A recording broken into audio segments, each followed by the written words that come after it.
ये देखो, फिर से शुरू हो गई। मैं तो परेशान हो गई हूँ इस लड़की से। क्या हुआ माँ, क्यों इतना गुस्सा कर रही हो?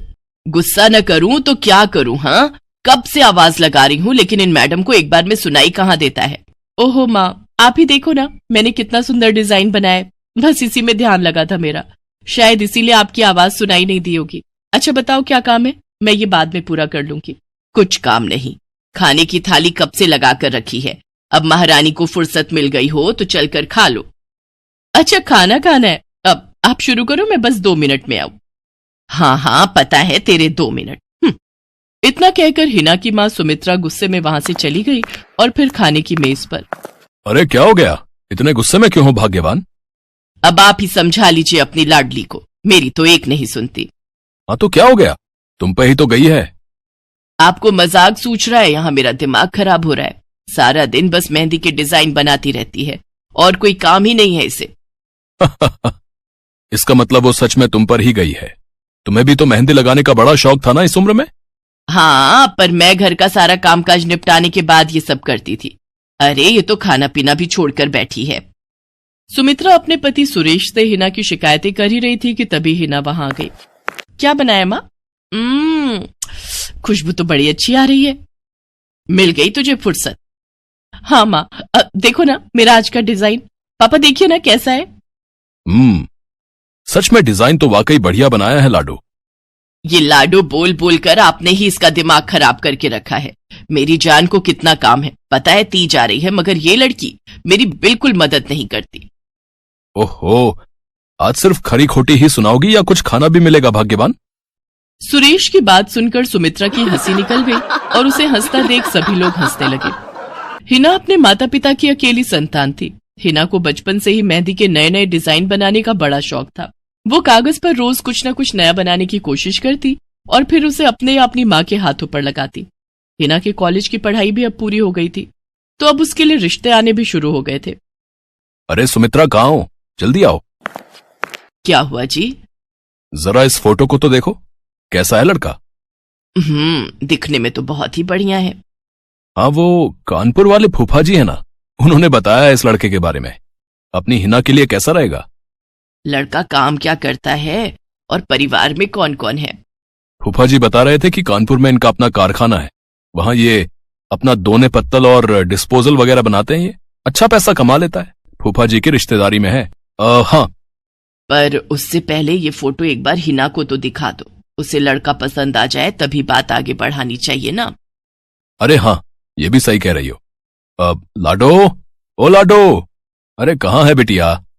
सुरेश ने फौरन जाकर कमल की फोटो हिना को दिखाई तो हिना को भी कमल पसंद आ गया। उधर कमल को भी हिना पहली ही नजर में भा गई और इस तरह से कुछ ही दिनों में कमल और हिना की शादी खूब धूमधाम से हो गई। शादी के बाद कमल और हिना अपनी गृहस्थी में बहुत खुश थे। फिर एक शाम। ये क्या लिख रही हो हिना? लिख नहीं रही हूँ, मेहंदी का डिजाइन बना रही हूँ। अच्छा, पर कागज पर क्यों? प्रैक्टिस तो रोज ही करनी होती है ना, तो इसीलिए कागज पर डिजाइन बनाती हूँ। अच्छा, अब जरा दिखाओ तो सही। अरे वाह, ये डिजाइन क्या सच में तुमने बनाया है? हाँ अच्छा है ना, अब मैंने और भी बनाकर रखे हैं, रुकिए मैं भी लेकर आती हूँ। हिना ने अपने बनाए सारे डिजाइन्स कमल को दिखाए, जो कमल को बहुत पसंद आए और उसने हिना की खूब तारीफ की। सब कुछ अच्छा चल रहा था और ऐसे ही हंसी खुशी दिन बीत रहे थे। लेकिन फिर एक सुबह। हेलो, क्या हुआ राठी जी, इतनी सुबह सुबह फोन क्यों किया? सर आप जल्दी से आ जाइए, गजब हो गया, अपनी फैक्ट्री में आग लग गई है सर, सब कुछ जल गया सर, कुछ भी नहीं बचा सर, जल्दी आ जाइए आप। फोन पर अपने मैनेजर की बात सुनकर कमल के पैरों तले जमीन खिसक गई। फैक्ट्री पहुंचा तो देखा वाकई फैक्ट्री पूरी तरह से जल रही थी। तभी एक जलती हुई बड़ी सी लकड़ी कमल पर आ गिरी, जिसकी वजह से वो बुरी तरह झुलस गया। उसे फौरन अस्पताल पहुंचाया गया और यहाँ से सब कुछ बदल गया। फैक्ट्री के काम को बढ़ाने के लिए कमल ने हाल ही में कई सारी नई मशीनें लोन पर खरीदी थी। मशीनें तो नहीं बची, लेकिन लोन चुकाने के चक्कर में पहले कमल की गाड़ी बिकी और फिर घर। मजबूर होकर कमल और हिना अब किराए के मकान में रहने लगे थे। फिलहाल कमल की हालत ऐसी नहीं थी कि वो कोई और काम कर सके। ऐसे में हिना ने घर चलाने का जिम्मा उठाया और वो घर घर जाकर औरतों के हाथों पर मेहंदी लगाने लगी। हालांकि इस काम से उसे बहुत कम पैसे ही मिल पा रहे थे, लेकिन हिना फिर भी पूरी मेहनत कर रही थी। क्या से क्या हो गया ना हिना, मैं किसी काम का नहीं रहा, हम बर्बाद हो गए। मैंने कहा था तुम्हें रानी बनाकर रखूंगा, मगर मेरे रहते हुए भी तुम्हें कितना संघर्ष करना पड़ रहा है। ऐसा क्यों कह रहे हैं आप बिल्कुल चिंता मत कीजिए, देखना धीरे धीरे सब ठीक हो जाएगा। हिना चाहती थी कि वो अपना एक पार्लर खोले, लेकिन फिलहाल ये मुमकिन नहीं था। मेहंदी लगाने का काम भी सीजन पर ही मिल पाता था, तो अब दिक्कत खाने पीने की भी होने लगी। ऐसे में हिना ने एक सेठ के घर मेड का काम करना शुरू कर दिया। और फिर एक दिन, सुन, तुझे कोई मेहंदी वाली पता है क्या? क्यों मैडम? अरे वो तीज आ रही है ना, तो मेहंदी लगवानी थी। हाँ, बाहर इतनी गर्मी है, अब ऐसे में कौन बाहर जाए, तो घर पर ही आकर कोई लगा दे तो बढ़िया रहेगा। अब हाँ मैडम, मैं बहुत अच्छी मेहंदी लगाती हूँ, आप मुझसे लगवा लो। ना ना ना, अगर खराब कर दी तो? तीज की पार्टी है मेरे यहाँ, मेहंदी तो बढ़िया ही लगवानी है मुझे। मैडम आप बिल्कुल चिंता मत कीजिए, और रुकिए, मैं अभी आपको कागज पर मेहंदी का डिजाइन बनाकर दिखाती हूँ, फिर आगे आप ही तय करना। इतना कहकर हिना ने फौरन एक कागज लिया और कुछ ही देर में उस पर एक बहुत ही सुंदर मेहंदी का डिजाइन बना दिया। और फिर, अरे वाह, ये तो सच में बहुत सुंदर है, बिल्कुल नया और बहुत ही खूबसूरत डिजाइन है। अब तू ये डिजाइन मेरे हाथ पर भी सेम टू सेम लगा देगी ना? हाँ मैडम, आप मुझ पर विश्वास कीजिए, मैं बचपन से ये करती आई हूँ। उस दिन हिना ने पूरे मन से अपनी मालकिन के दोनों हाथों पर मेहंदी लगाई। हिना ने जो डिजाइन बनाया था वो एकदम नया था और सुंदर भी। फिर अगले दिन, नमस्ते साहब, वो आपको कुछ? हाँ, मैं तुम्हारा ही इंतजार कर रहा था। ये कल शिवानी के हाथों पर तुम ही ने मेहंदी लगाई थी ना? जी साहब, मैंने ही लगाई थी। अब कोई गलती हो गई क्या मुझसे? नहीं, ऐसी कोई बात नहीं है। बस ये जानना था तुमसे कि मेहंदी का वो डिजाइन कहाँ से देखकर लगाया तुमने? कहीं से नहीं साहब, वो तो मैंने खुद से सोचा था, मैं कभी कहीं से देखकर डिजाइन नहीं बनाती। अच्छा, अगर ऐसा है तो जरा ये कागज और जरा इस पर एक मोर की थीम पर बेस्ड एक डिजाइन बनाकर दिखाओ, पर याद रहे डिजाइन बिल्कुल नया होना चाहिए। जी साहब, बस 2 मिनट दीजिए। हिना ने बस कुछ मिनटों के अंदर वो करके दिखा दिया, जिसे देखकर उसका मालिक साहिल मल्होत्रा हैरान रह गया। वाह, सच में कमाल है ये तो। अब तुमने डिजाइनिंग सीखी है क्या कहीं से? नहीं साहब, सीखी तो नहीं, लेकिन मुझे बचपन से ही शौक है मेहंदी लगाने का, तो बस इसीलिए। समझ गया। देखो हिना, तुम्हारा हुनर लाजवाब है और तुम्हें अपने इस हुनर को ऐसे बेकार नहीं जाने देना चाहिए। जी मतलब? तुम्हें पता है ना, मेरी फैक्ट्री में लेडीज कपड़ों के लिए कपड़ा बनता है, लेकिन काफी समय से मैं परेशान हूं क्योंकि सूट साड़ियों वगैरह के लिए मेरे पास नए डिजाइन की कमी पड़ गई है। लेकिन अब लगता है ये कमी नहीं रहेगी। बोलो, बतौर डिजाइनर मेरे लिए काम करोगी तुम? जी साहब, बिल्कुल करूंगी। ये हिना के लिए सपने के सच होने जैसा था। अब वो काम वाली बाई से एक डिजाइनर बन गई। वो साहिल की फैक्ट्री में बनने वाले कपड़ों के लिए हर रोज नए नए डिजाइन बनाने लगी, और इसके बाद साहिल के फैक्ट्री में बनने वाले कपड़े की डिमांड काफी बढ़ गई, और इसके चलते हिना को भी उसके काम की बढ़िया सैलरी मिलने लगी। हिना अब अपनी कमाई से न सिर्फ अपना घर खर्च चलाने लगी, बल्कि उसने शहर के बढ़िया डॉक्टर से कमल का इलाज भी कराया, जिससे कमल बहुत जल्दी ठीक हो गया और उसने भी काम करना शुरू कर दिया। पर इस सब में पूरा 1 साल बीत गया और एक बार फिर से तीज का त्योहार आया। देखिए तो कैसी लग रही हूं मैं? बिल्कुल चांद जैसी लग रही हो। हिना ने नई हरे रंग की साड़ी पहनी हुई थी, जो उसने खुद डिजाइन की थी, और वाकई वो उसमें बहुत ही सुंदर लग रही थी। हिना, तुम सच में बहुत बहादुर हो। मैं तो उस हादसे के बाद उठकर खड़ा ही नहीं हो पाता, लेकिन तुमने सब कुछ ठीक कर दिया। तीज का ये त्योहार ही इसलिए है जी, मैं आपको कभी कुछ नहीं होने दूंगी।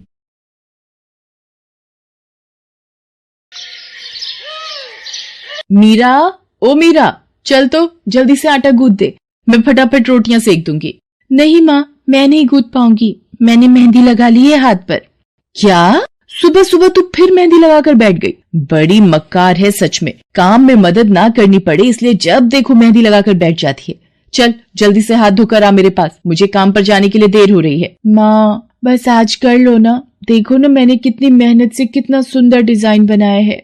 लेकिन जैसे ही उसकी नजर मीरा के हाथों पर पड़ती है, उसका गुस्सा पल भर में गायब हो जाता है। वो मीरा से कहती है, अरे वाह मीरा, तूने तो बड़ी सुंदर मेहंदी लगाई है। हाँ माँ, वो शांति दीदी ने मुझे एक किताब दी थी कल, उसमें बड़े सुंदर सुंदर डिजाइन बने हैं, बस उसी में से देखकर लगाई है मैंने। सुंदर है ना? हाँ बहुत सुंदर है। अरे लेकिन मुझे तो ओफो, फिर लगा लिया ना तूने बातों में। पहले से ही देर हो रही है, ऊपर से तू भी मेहंदी लगाकर महारानी जैसे बैठ गई है। माँ, तुम इतना परेशान क्यों होती हो? 1-2 घंटे में जब मेरी मेहंदी सूख जाएगी तो मैं घर के सारे काम कर दूंगी। मीरा की बात मानकर कावेरी काम पर चली जाती है। वो एक बड़ी सोसाइटी के घरों में काम करती थी और इसी काम से कावेरी और मीरा का गुजारा चलता था। कावेरी के पति की कई साल पहले एक सड़क हादसे में मौत हो गई थी। तब से कावेरी पर ही सारी जिम्मेदारी थी। मीरा भी घर के कामों में उसका पूरा हाथ बटाती थी। मीरा को मेहंदी लगाना बहुत पसंद था। उसने अपने घर के पीछे मेहंदी के कई सारे पौधे लगा रखे थे, जिनका वो बहुत ख्याल रखती थी। वो अपने हाथों से मेहंदी के पत्तों को पीसकर अपने हाथों में लगाने के लिए तैयार करती थी। फिर एक दिन, मीरा, हमें इस जगह पर थोड़ी मोड़ी खेती कर लेनी चाहिए। ये मेहंदी के पौधों से कुछ कमाई थोड़ी ही हो रही है। खेती कर लेंगे तो कुछ पैसे ही बन जाएंगे। नहीं माँ, मेरे मेहंदी के पौधों को हाथ भी मत लगाना। बाजार से मेहंदी खरीदने के तो पैसे हैं नहीं हमारे पास। अब इन्हें तो रहने दो। ये कहते हुए मीरा की आंखों में आंसू थे। कावेरी उसके सिर पर हाथ रखते हुए कहती है, मीरा, मैं जानती हूँ तुझे मेहंदी लगाना बहुत अच्छा लगता है, लेकिन बेटा अपनी हालत तो तुझे पता ही है ना। मैं कितनी मुश्किल से। माँ, सब समझती हूँ मैं। जाओ, कर लो जो करना है। इतना कहकर मीरा रोते हुए वहाँ से चली जाती है। कावेरी को उसके लिए बुरा लग रहा था। वो मीरा की मेहंदी के पौधों को कुछ नहीं करती। ऐसे ही कई दिन गुजर जाते हैं। ज्यादा काम करने की वजह से कावेरी की तबीयत खराब रहने लगी। वो बहुत जल्दी जल्दी बीमार पड़ने लगी। तो मीरा ने उससे कहा, माँ, तुम रहने दो, तुम्हें बुखार है, रात भर सोई नहीं हो, मैं चली जाती हूँ काम पर। नहीं मीरा, तू कैसे? ना, नहीं, मैं ठीक हूँ, मैं जाती हूँ। कावेरी जैसे ही उठकर चलने की कोशिश करती है, अचानक उसे चक्कर आ जाता है। मीरा उसे सहारा देकर बिस्तर पर लिटा देती है और उससे कहती है, बस माँ, अब तुम आराम करोगी और काम पर अब से मैं जाऊंगी। कावेरी घर पर रहकर आराम तो कर रही थी, लेकिन वास्तव में उसे अच्छे इलाज की भी जरूरत थी, जिसके लिए पैसे थे नहीं। दूसरी तरफ अब हर रोज मीरा काम पर जाती और लौटकर घर के भी सारे काम उसे ही करने पड़ते थे। इस सब में उसे मेहंदी लगाने का बिल्कुल भी वक्त नहीं मिल पाता था। मीरा, कितने दिन हो गए तूने मेहंदी नहीं लगाई? हाँ माँ, बस मन नहीं कर रहा। अच्छा, मेहंदी लगाने का तेरा मन नहीं? मैं सब जानती हूँ। मैंने बिस्तर पकड़ लिया है और मेरी फूल सी बच्ची पर सारे काम पड़ गए हैं। अब बस बहुत हो गया आराम। मीरा, जा, तू जाकर मेहंदी लगा ले, आज मैं जाऊंगी काम पर। नहीं माँ, तुम कहीं नहीं जाओगी, मैं कर लूंगी सब। और मैं सच बोल रही हूँ, मैं बड़ी हो गई हूँ, ये मेहंदी वेहंदी का मुझे शौक नहीं। इतना कहकर मीरा काम पर जाने के लिए घर से निकल जाती है। कावेरी की आंखों में आंसू आ जाते हैं। मीरा सोसाइटी के कई घरों में काम करती थी। उन्हीं में से एक घर आरती का भी था। उसके घर पर तीज का त्योहार बड़े धूमधाम से मनाया जाता था। तीज की तैयारियों में मीरा भी मदद कर रही थी। इसी बीच, अरे ऐसे कैसे? मैंने सारे रिश्तेदारों को बुला लिया है, मेरी सारी फ्रेंड्स भी आने वाली हैं। मैं क्या कहूँगी उन्हें? फोन पर काफी देर बहस करने के बाद आरती फोन रख देती है। उन्हें उदास देखकर मीरा उससे पूछती है, क्या हुआ मैडम जी, आप कुछ परेशान लग रहे हो? हाँ मीरा, बड़ी मुसीबत हो गई। कल तीज का फंक्शन है, मैंने सबको मेहंदी लगवाने के लिए यहीं बुला लिया है और आखिरी मौके पर ये पार्लर वाली धोखा दे गई। कह रही है कल नहीं आ पाएगी। अब क्या होगा? इतनी जल्दी कौन तैयार होगा सबको मेहंदी लगाने के लिए? मैडम जी, वैसे मैं भी ठीक ठाक मेहंदी लगा लेती हूँ। अरे हाँ, कावेरी ने मुझे बताया तो था एक बार कि तुझे मेहंदी लगाने का बहुत शौक है। वैसे मुझे तो कोई परेशानी नहीं है। तू देख ले बेटा, बहुत सारे हाथ लगाने होंगे और मेहंदी बढ़िया लगनी चाहिए सबके। आप बिल्कुल चिंता मत करिए मैडम जी, मैं सब अच्छे से करूँगी। बहुत दिनों बाद मीरा के चेहरे पर खुशी थी। उसने घर पहुंचते ही मेहंदी के खूब सारे पत्ते तोड़कर पत्थर पर पीसना शुरू कर दिया। ये देखकर कावेरी ने मीरा से कहा, अरे मीरा, शाम हो गई है, अब मेहंदी मत लगा, मौसम भी ठंडा है बेटा। ये मेहंदी मैं अपने लिए नहीं पीस रही माँ, वो 5वें फ्लोर वाली मैडम जी है ना, कल उनके यहाँ लगानी है। अच्छा बेटा, पर ध्यान से बेटा, वो बड़े लोग हैं, कोई गलती ना हो जाए। माँ, तुम बिल्कुल चिंता मत करो, मेहंदी लगाने में मुझसे कभी कोई गलती हो ही नहीं सकती। मीरा खूब सारी मेहंदी तैयार करके अगले दिन आरती के घर पहुंच जाती है। वो अपनी मेहंदी को कोन में भरने लगती है कि तभी आरती की एक फ्रेंड आरती से, आरती, ये किसे बुला लिया तुमने? मैंने जिस पार्लर का नंबर दिया था तुम्हें, उससे बात नहीं हुई क्या? हुई तो थी, लेकिन उसने आखिरी वक्त पर मना कर दिया। तुम बिल्कुल चिंता मत करो, ये मीरा है, मेरी हाउसमेड है ना कावेरी, ये उसी की बेटी है, बहुत अच्छी मेहंदी लगाती है ये। ओफो आरती, तुम भी ना, पार्लर की बात अलग होती है, उन लोगों का मटेरियल ब्रांडेड होता है, मेहंदी के रचने की गारंटी मिलती है वहां से। और इसकी मेहंदी तो मुझे कुछ समझ नहीं आ रही, इस पर तो कोई लेबल तक नहीं है। अगर कुछ गलत रिएक्शन हो गया हाथों पर तो। आप बिल्कुल चिंता मत कीजिए मैडम जी, ये मेहंदी मैंने खुद पीस कर तैयार की है। मेरे पास बहुत सारे मेहंदी के पौधे हैं, इसमें कुछ भी ऐसा नहीं है जो आपके हाथों को नुकसान दे। ना भाई ना, सॉरी आरती, बट मैं अपने हाथों को लेकर कोई रिस्क नहीं ले सकती। तुम सब लगवाओ, मैं तो पार्लर जाकर ही लगवाऊंगी। इतना कहकर आरती की दोस्त शालिनी वहां से चली जाती है। आरती मीरा को इशारा देकर काम शुरू करने को कहती है। अरे वाह, मानना पड़ेगा, इस बच्ची ने कमाल की मेहंदी लगाई है। मुझे तो नहीं लगता कि इस मेहंदी का वैसा रंग आएगा जैसा पार्लर वाली मेहंदी का आता है। अब बस भी करो शालिनी, मेहंदी कैसी रचेगी ये कल तक पता चली जाएगा ना। बच्ची है वो, उसे इस तरह डराओ तो मत।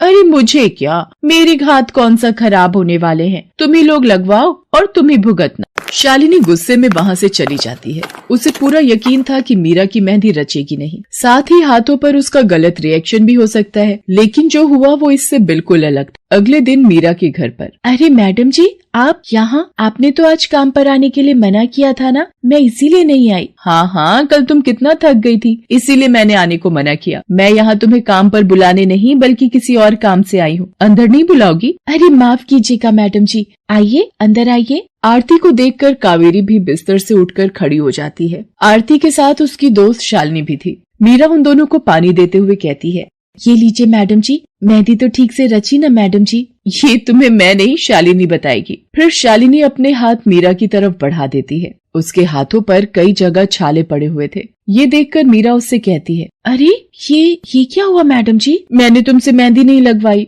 उल्टा तुम्हारा अपमान करती रही, उसी की सजा मिली है मुझे। मैंने सबसे महंगे वाले पार्लर में जाकर मेहंदी लगवाई। मैंने उनसे जोर देकर कहा कि मेहंदी का रंग बहुत बढ़िया आना चाहिए। इस चक्कर में उन्होंने पता नहीं क्या क्या मिला दिया मेहंदी में, और मेरे हाथों का ये हाल हो गया। और दूसरी तरफ तुम्हारी मेहंदी, जिसने भी लगवाई उसके हाथों की रंगत ही अलग है। देखो आरती के हाथ देखो जरा। आरती ने अपने हाथ आगे बढ़ा दिए, जिन पर मीरा के हाथों से लगी मेहंदी का बहुत ही अच्छा रंग चढ़ा था। फिर आरती कावेरी के पास जाकर उससे बोली, बस कावेरी, ये झाड़ू पोछा और बर्तन बहुत करवा लिए तुमने मीरा से, ये अब वो करेगी जो इसे करना चाहिए। जी क्या मतलब मैडम जी? ये अब मेहंदी लगाएगी सबके हाथों पर। हमारी एक दोस्त का अपना ब्यूटी पार्लर है, उसे मीरा का काम और उसकी मेहंदी की क्वालिटी बहुत अच्छी लगी। वो मीरा को अपने यहाँ काम देना चाहती है, अच्छे पैसे भी देगी वो मीरा को, और तो और वहाँ रहकर मीरा पार्लर के दूसरे काम भी सीख पाएगी। आरती की बात सुनकर कावेरी की आंखों में आंसू आ जाते हैं। वो हाथ जोड़कर आरती का शुक्रिया अदा करती है। मीरा भी बहुत खुश थी। अब न सिर्फ वो अपना मेहंदी लगाने का शौक पूरा कर सकती थी, बल्कि अच्छे पैसे कमाकर अपनी माँ का इलाज भी करवा सकती थी। एक समय की बात है, केशवपुर नामक गांव में सरला नाम की एक बूढ़ी विधवा औरत अपने बेटा बहू के साथ रहती थी। सरला की बहू जया स्वभाव से बहुत बुरी थी। वो रोजाना सरला से बात बात पर लड़ती रहती थी। सरला का पति किशन शहर में मजदूरी करता था, इसलिए वो कभी कभी ही गांव आ पाता था। किशन शहर से घर खर्चे के लिए पैसे भेजता तो 2 लिफाफे भेजता, एक अपनी माँ के नाम और एक अपनी पत्नी के नाम। पर जया सरला के पैसे भी अपने पास ही रख लेती थी। ऐसे ही एक दिन, ये सरला देवी और जया जी के नाम के मनी ऑर्डर हैं। लाओ लाओ भैया, जल्दी से मुझे दे दो। ये सरला देवी के हस्ताक्षर करके ही उन्हें मिलेगा। माँ जी आराम कर रही हैं, लाओ मैं अंगूठा लगवा कर लाती हूँ। ए बुढ़िया, जल्दी से इस कागज पर अंगूठा लगा दे। भैया मनी ऑर्डर मुझे दे दो। जया सारे पैसे अपने पास रख लेती है और अपने और बेटे बिट्टू के लिए खाने पीने की चीजें खरीद लाती है। माँ बहुत भूख लगी है। ये देख, मैं तेरे लिए कितने सारे पकवान लाई हूँ, पूड़ी, छोले, समोसे, कचौड़ी। चल हम दोनों मिलकर खाते हैं, मजा आ जाएगा। जया बहू, बहुत भूख लगी है, सुबह से कुछ भी नहीं खाया है। अगर थोड़ा सा कुछ खाने को मिल जाता तो। पता नहीं इस बुढ़िया को कितनी भूख लगती है, जब देखो हम माँ बेटे के खाने पर नजर लगाती रहती है। ये ले पकड़, आधी कचौड़ी दे रही हूँ, अब रात तक कुछ खाने को नहीं मिलेगा। और तुझे तो मैंने बोला था कि कपड़े धो देना, तेरे से अभी तक कपड़े नहीं धुले। ये कचौड़ी खाकर चुपचाप सारे कपड़े धो देना, नहीं तो मुझसे बुरा कोई नहीं होगा। बेचारी सरला कचौड़ी का एक टुकड़ा खाकर भला क्या पेट भरती। वो फिर से दोबारा काम पर लग जाती है। एक दिन किशन शहर से वापस आने वाला था। जया को पता था कि जब किशन सरला से पूछेगा कि वो उसे पैसे बराबर भेजता है तो उसे मिलते हैं या नहीं। ये बात सोचकर जया थोड़ा घबरा जाती है और वो सरला से कहती है, ओ बुढ़िया, अगर तूने अपने बेटे से कहा कि तुझे उसके भेजे हुए पैसे नहीं मिलते तो मुझसे बुरा कोई नहीं होगा। वो तो एक दिन रहकर चले जाएंगे, उसके बाद जो मैं तेरा हाल करूंगी ना, फिर तू देखती रह जाएगी। इसलिए अपने बेटे के सामने दुखड़े रोने की कोशिश मत करना। नहीं बहू, मैं किशन को कुछ नहीं कहूंगी। माँ, मैंने तुम्हें पैसे भेजे थे, वो तुम्हें मिल गए थे ना? अरे आप बिना कैसी बातें करते हो? माँ जी को मैं बराबर से पैसे देती रहती हूँ। माँ जी, ये लो गरम गरम पनीर के पकौड़े, आप भी खाओ। किशन 2 दिन रहकर शहर वापस चला जाता है। जया फिर से अपने रूप में आ जाती है। दिन भर सरला काम करके एक दिन चक्की से आटा पिसवा कर लौट रही थी कि अचानक उसे चक्कर आ जाते हैं। रिक्शा में जाती एक लड़की देख लेती है। भैया, इन्हें उठाने में मेरी मदद करो, बेचारी पता नहीं कौन है। सुमन, ये तेरे साथ कौन है? ये रास्ते में बेहोश हो गई थी, मैं इन्हें घर ले आई, लगता है इन्हें होश आ गया है। अब कैसा लग रहा है आपको? मैं ठीक हूँ बेटी, तुम्हारा बहुत बहुत शुक्रिया बेटी। माँ जी, आप इतनी भारी आटे की बोरी अकेले ही उठा कर ले जा रही थी, आपके बच्चे या कोई? सरला की आंखों में आंसू आ जाते हैं, वो रो पड़ती है। माँ जी, कोई परेशानी है तो आप हमसे कह सकते हो, मुझे लग रहा है आप बहुत परेशानी में हो। क्या करूं बेटी, मैं इस जीवन से हार गई हूँ। सरला के दुख का घड़ा फूट जाता है और वो सारा दुख सुमन और बाकी लड़कियों को बताती है। अब इस संसार में जीने की कोई इच्छा नहीं है मेरी।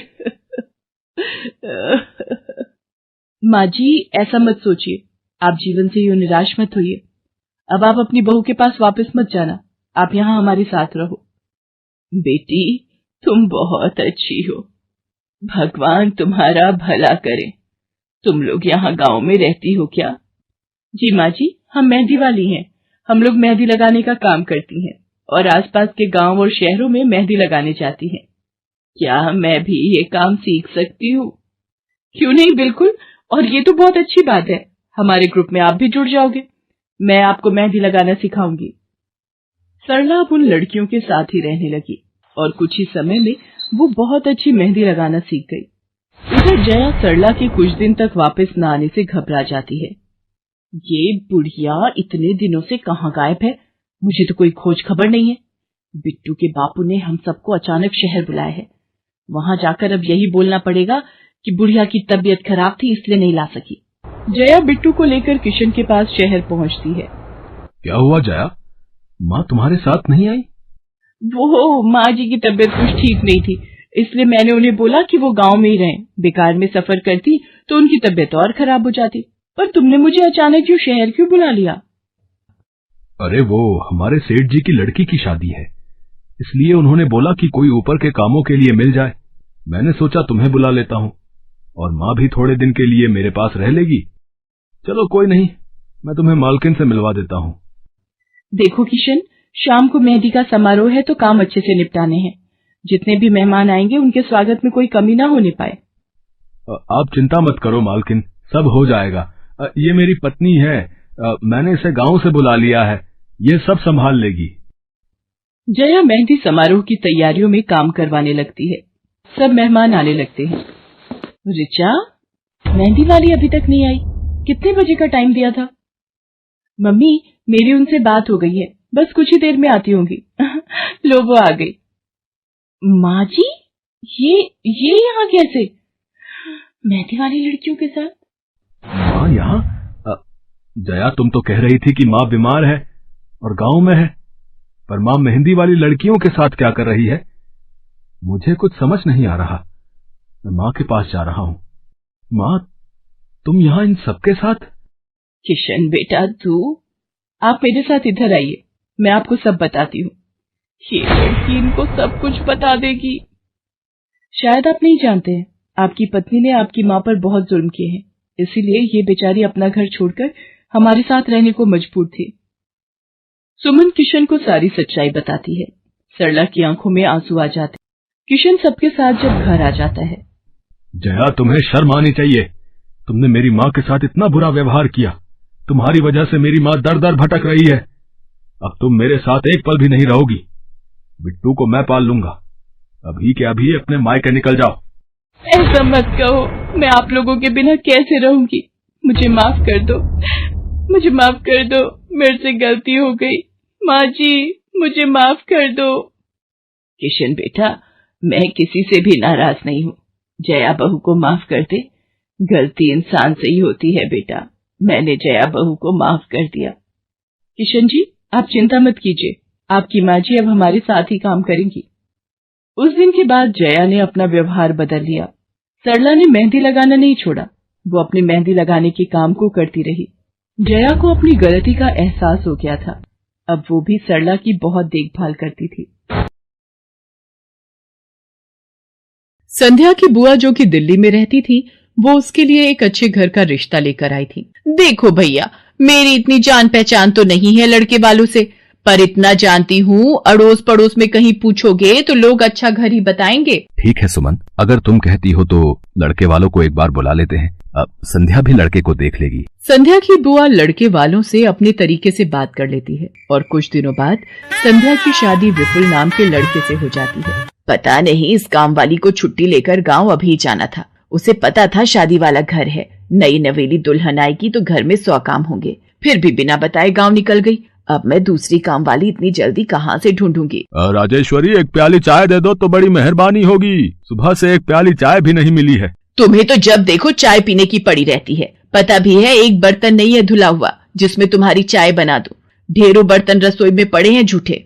माँ, मैं कॉलेज जा रही हूँ, तुम मुझे ये मत कहना कि मैं छुट्टी कर लूं और तुम्हारे साथ घर का काम करवाऊं। मेरा आज बहुत बड़ा प्रोजेक्ट सबमिट होना है, इसलिए मैं तो कोई काम नहीं कर सकती। ये लो, अब इसे भी अभी कॉलेज जाना था। अब मैं क्या करूं, कुछ समझ नहीं आ रहा। संध्या की सास राजेश्वरी अभी काम वाली को लेकर परेशान हो ही रही थी। तभी संध्या राजेश्वरी की सारी बातें सुन लेती है और रसोई में जाकर बर्तन धोने लगती है।